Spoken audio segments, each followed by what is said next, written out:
Hello everybody, I'm Derek Annis with Jeff Klinge here in the booth.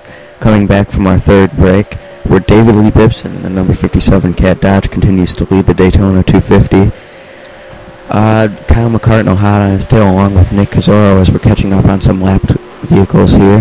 Heading into onto the backstretch, I should say, as they're in turn 2 right now. Catching up on Luke Burnson and Cody Lochner. Bibson passed McCartnell during break, and I was going to get held up by Burnson. Yep.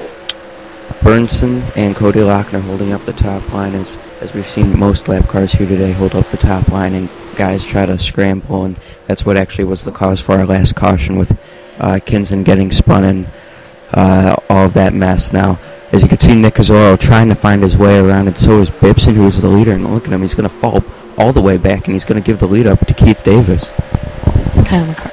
Kyle McCartnell, yeah. 6 cars way up there. Wow. But, yeah, it's going to be McCartnell, then Adam Zalorno, then James Park.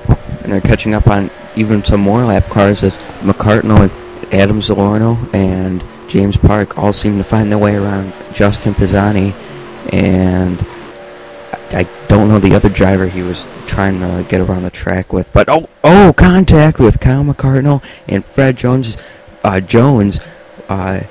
getting talked to by the AERL officials to get out of the way of lead lap cars, because he was the reason for the last caution with Todd Kinsen and James Proctor and Darian Mannarin getting spun. If he causes one more scrum like that, we'll be down to the AERL hauler after the race, and we're getting word that he is now. If he's not going to move out of the way, why not just get a suspension?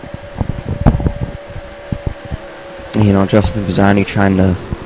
his car is faster than Fred Jones right now, but still not fast enough to draft with cars, and the only reason why he has held up people is because he had nowhere to go. He's been stuck in the middle on the high side and sometimes the low side, and but Fred Jones has just been all over the place, and he's still holding up Bibson. Bibson has not found a way to get around him, and when he eventually does, he's going to have to deal with Luke Burnson. It's a mess out there. Adam Zalorno looking to the high side of Kyle McCartnell. Adam Zalorno's been criticized of his name much throughout his ARL career. You just saw a couple moments ago, heading onto the backstretch, there was a slow car on the apron, and Kyle McCartnell and the bottom line draft came out of the turn and almost hit that lapped car on the apron. I could not see who it was, but they almost hit that car, and that would have taken up that whole front pack right there. As Richson, the rookie owned by Weather Lover 123, leads his first lap of the season. You know, I find this a bit ironic, but we have a Dodge, a Pontiac, a Ford, and a Chevy. Well, there was a Chevy until Adam Zalorno got knocked out in the top 3. I just find that kind of weird. Aaron Fisher's been running up there, the 90. Aaron's a rookie. We have Landon Rohde in the 3, also a rookie, running up there really strong.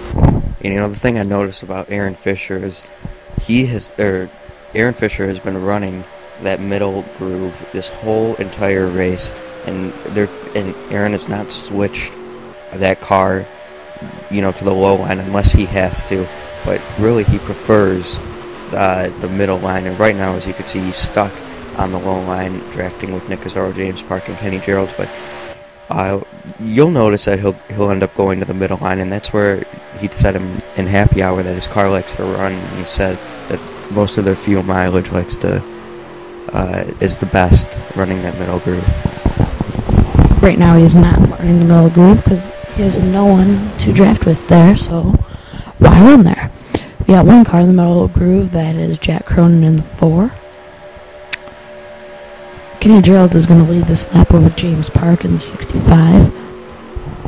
And, Daytona, known for a lot of lead changes. Lead changes here are just monumental. When a guy ends up leading, usually the guy in second says, I want some points here. And he's going to push the guy who led the last lap to the high side like you just saw James Park did, Kenny Geraldson. Park is going to try and lead this lap with Nick Zora being the one pushing him to leading that lap. But Gerald's still holding his own weight on the high side. I don't even know if James Park is going to be able to lead this lap because Gerald's is just good all over the racetrack. And as you said, there's Aaron Fisher in the middle. But no draft. Kenny Gerald's has just been dominant on the high side. I don't know why his car hasn't been working the low side. Now a huge middle groove has started to form. Got a lot of cars moving up there. But Gerald's has just been dominant on the high side and middle side. You haven't really noticed him on the inside that much. Yeah, Gerald's we were talking to the radio talking to the crew chief during break, and they said that their car in both practices, actually practice and happy hour, that their car was completely horrible, and they did not make any adjustments besides during the first pit stop we had in this race, and now their car is able to run all over the racetrack. And well, as you can see, they've led 3 laps in a row here, which is actually real kind of hard to do because you have the guys that are hungry behind you who want to lead laps. And well, here comes Richardson. I think Gerald's just is going to let him have this one. I think he's Richardson right in front of Gerald's moves to the high side, and here comes Kyle McCartnell looking to lead some more laps.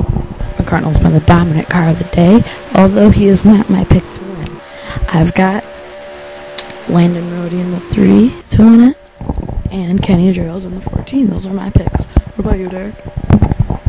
Well, yeah, definitely Landon Rohde. We have not talked about him a lot all this race, and just the team has been so well. They've been able to stay in this front pack of cars. And my other pick, I'm gonna have to say Jack Cronin.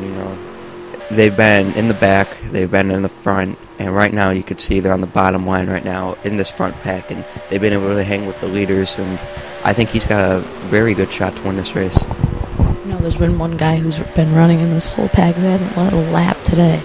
Sean Glosson in the back in the 09 Miller Lite Pontiac. He is the last car in this pack. You can see him on the high line right now. He hasn't led any laps, and what if he wins? He's had a terrible car all weekend. All week, I should say. Yeah, qualifying, just absolutely car horrible.